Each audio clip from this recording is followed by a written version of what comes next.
কবিতাৰ শিৰোনাম তোমাক বিদায়।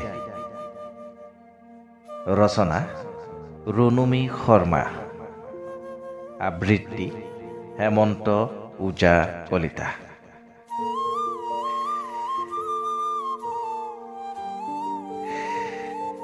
এটা প্ৰেমৰ কবিতা লিখিলো অনামিকা, তোমাৰ বাবে।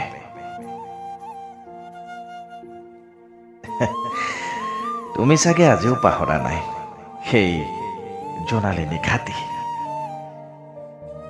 নৈৰ পাৰত শ্যামলী বনত বহিছিলো যে কহুৱাৰ নাচোন চাই। হাঁহিছিলো দুয়োৱে বহুতো সপোনৰ কথা কৈ।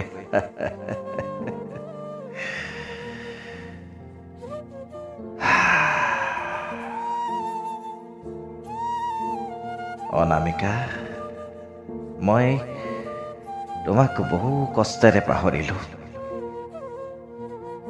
বহুত দিন, বহুত মাহ, বহুত বছৰেই হ'ল তোমাক পাহৰি যোৱা।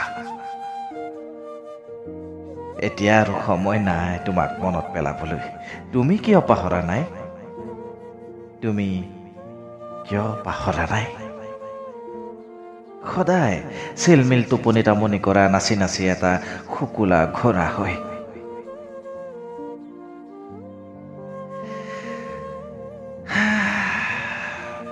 এতিয়া কাৰো কথা ভবাৰ অৱকাশ নাই অনামিকা।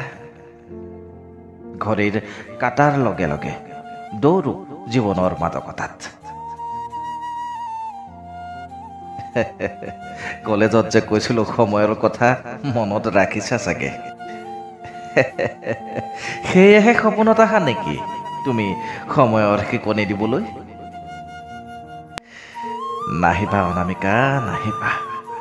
মোৰ শেষ অনুৰোধ, কোনোদিনেই নাহিবা। পাহৰি যোৱা অনামিকা, পাহৰি যোৱা। জনালো তোমাক বিদায়।